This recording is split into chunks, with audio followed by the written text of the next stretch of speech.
Hello, I'm Mark Baer. I'm a mediator, family law attorney, and collaborative law practitioner. In my professional capacity, I work to help people to de-escalate their conflicts, to build or rebuild trust, to improve or establish communication, in order to help them constructively resolve their conflicts and disputes, whether they involve family law, divorce, child custody where there was no marriage, or other types of interpersonal relationship issues. I recently read an interesting and insightful article by Dermot Feenan titled Law and Compassion. The following is a quote from that article. "The opposition to compassion in judging is long-standing, extensive and varied in justification. Thomas Hobbes declared in Leviathan that the ideal judge was one who was divested of all fear, anger, hatred, love, and compassion." Here's the thing. Neuroscience has shown that decision-making is based upon emotions and feelings. Emotions occur in our brains, and feelings are our physical reactions to those emotions. Our biases, beliefs, assumptions, expectations, and values are shaped by our personal backgrounds and life experiences, which lead to certain emotional reactions, which then create feelings. As much as we might want to believe otherwise, we all have personal biases, beliefs, assumptions, expectations, and values. Through neuroscience, we've come to learn that the belief that people tend to make logical decisions is nothing more than a belief, and a false one at that. By the same token, the belief that anyone can make decisions that are divested of all fear, anger, hatred, love, and compassion, and other emotions and feelings is also nothing more than a belief which is inconsistent with what we now understand about the brain and how it functions. I find the belief that any human being can make decisions that are divested of all fear, anger, hatred, love, and compassion, and other emotions and feelings to be inconsistent with reality. I can certainly understand how people might have believed such things before the advent of neuroscience and technology that has allowed us to observe what occurs in people's brains as they make decisions and which parts of the brain are activated. However, to believe such things today is to ignore reality. Such beliefs are no more than a means of rationalizing something that's as simple or complex as understanding what leads to emotional reactions which then lead to feelings. By suppressing love and compassion, our decisions are based upon fear, anger, and hatred. We harm ourselves and others if we deny ourselves the ability to experience our emotions, and those also happen to include love and compassion. Disney Pixar's film Inside Out is one of my all-time favorite films because it is about the inner workings of the mind which controls how people behave. In the film, each person has 5 emotions living inside their head: joy, sadness, fear, disgust, and anger. Joy is responsible for our happiness. Disgust protects us from being poisoned or embarrassed. Fear keeps us out of harm's way. Anger safeguards us from unfairness and injustice. Sadness's purpose is not understood and fully appreciated until the very end of the film. In the beginning of the film, the various emotions don't recognize the importance that each of them holds. However, as the film progresses, they come to appreciate one another and learn the appropriateness of one over the other for any given situation. For example, joy slowly recognized the power of empathy and sadness's role in that regard. Social and emotional skills, such as empathy and compassion, are essential to conflict resolution.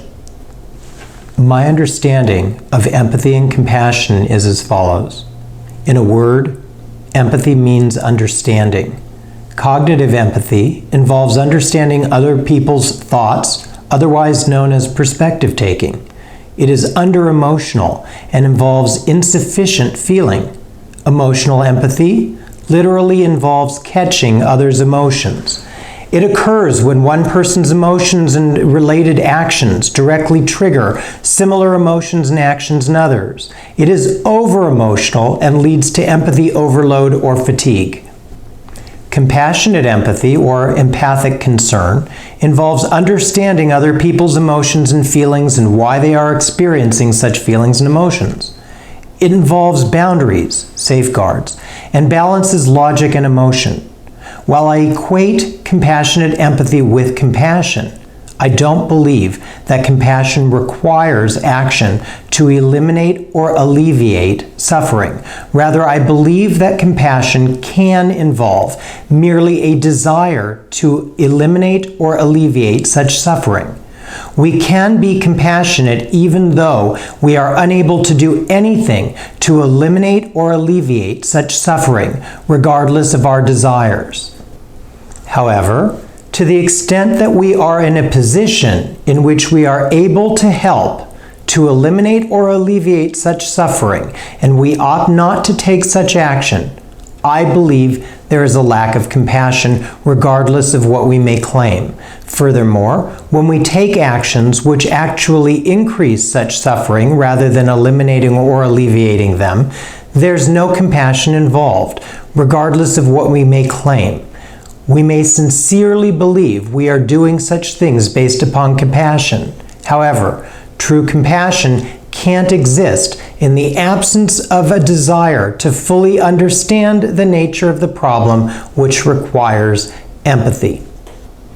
I believe that compassion is appropriate in my law and mediation practice because we are dealing with people who have been romantically involved and/or people who will be tied together for life through their children. For adults, the stress of divorce typically comes second only to the death of a non-abusive spouse or the death of a child. For people who are divorcing and who have never lost a child or non-abusive spouse to death, divorce is typically the single most stressful event they will have experienced to date. Many losses are associated with divorce, a number of which are also associated with the breakup of a non-marital relationship. Some examples of such losses are as follows: loss of companionship, loss of financial security, loss of sexual relationship, loss of time with children, loss of an extended family, loss of status as a married person, loss of self-esteem, and loss of friends. Understanding the emotions resulting from grieving such losses helps to reduce the level of conflict, whereas failing to grieve can lead to a predictable cycle of conflict. In addition to the various losses involved, we mustn't forget about the shame. Social science researcher Brené Brown discovered the following 12 categories of shame during the course of her research. 1.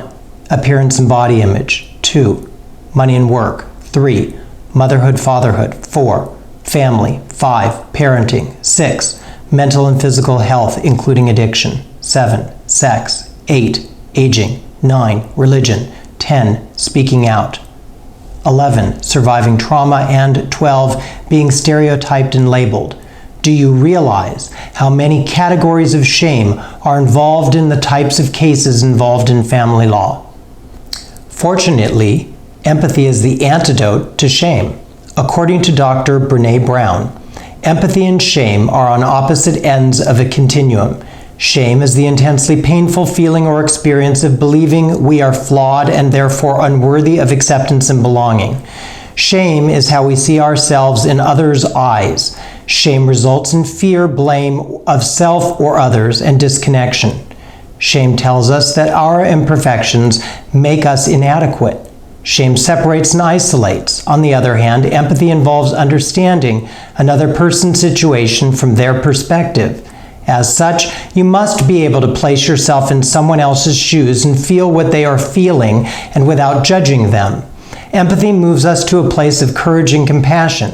Through it, we come to realize that our perspective is not the perspective. Empathy is incompatible with shame and judgment. In fact, it is the most powerful antidote to shame. Bill Eddy, co-founder of the High Conflict Institute, has long encouraged people to connect with EAR statements to de-escalate conflict. EAR stands for empathy, attention, and respect. As Eddy so astutely pointed out for quite some time, everyone wants to receive empathy, attention, and respect, even if you don't believe they deserve it. You don't need to agree with a person's point of view to empathize with them. However, here's the thing. Empathy is a complex concept. In fact, when Psychology Today shared my article titled "Beware of Criticizing Concepts You Don't Fully Understand" over Twitter, it commented, "Empathy is often misunderstood, yet it's one of the most important skills you can practice." As far as the attention aspect of ear statements is concerned, Eddie says it requires that you focus on listening. The following is an excerpt from an article titled "Eric Maddox on Effective Negotiation, Successful Intel Gathering, and the Power of Good Listening." Good listening is paramount to successful communication, and you can't be a good listener if you don't have empathy.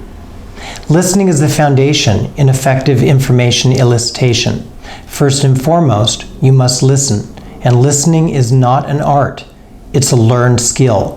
One of the primary things about listening is that you have to clean your plate mentally. If you can clear your mind, your listening will triple. Empathy is another one of the primary things about listening. If you put yourself in someone else's shoes, it's hard not to listen. That's the key.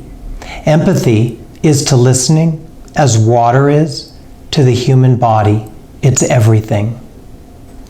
With regard to respect, it includes withholding judgment, valuing their perspective, and letting them speak. In It's All Your Fault at Work, Managing Narcissists and Other High Conflict People, Eddie and his co-author state the following. One of the concerns people have about using ear statements is that high conflict people will think that you are on their side of the dispute. However, using ear statements does not mean agreeing with the content of their complaints. It is important to remain neutral about the issue and the details. You don't need to agree with a high conflict person's point of view. Instead, empathize with the person, not the complaint. As powerful as cars connect with ear statements skills may be, they involve learned skills, some of which require understanding of complex concepts. Challenges faced in considering whether or not, and if so, how to exercise compassion in legal practice. Many clients expect their lawyers to behave argumentatively. The media's portrayal of lawyers has greatly added to this expectation by causing the public to erroneously believe that the best attorneys are those who are the most contentious. Persuading, the art of persuasion, is not about nagging, arguing, or bullying. It's about empathy and active listening. That quote is from Laura Mayberg of the Wicker Park Group. Empathy and compassion are complex concepts and often misunderstood. With regard to my own experiences, I've seen people divide up retirement accounts and pensions in ways they otherwise wouldn't have, but for compassion. For example, Social Security is federally regulated, so under certain union contracts, one spouse might not be able to access the Social Security, and the other person might take less of the pension that they're entitled to in order to make it more fair. I've seen people agree to division of property in ways that are not required, and also possibly take less in the means of support in order to allow a person to keep the house, which they also house their elderly parent. And of course, when it comes to parenting related issues, if a parent can't at least have compassion for the other parent, then they should have compassion, one would hope, for their children and what's in the children's best interest, and the fact that it's, generally speaking, in the best interest of children that they have shared parenting with both parents.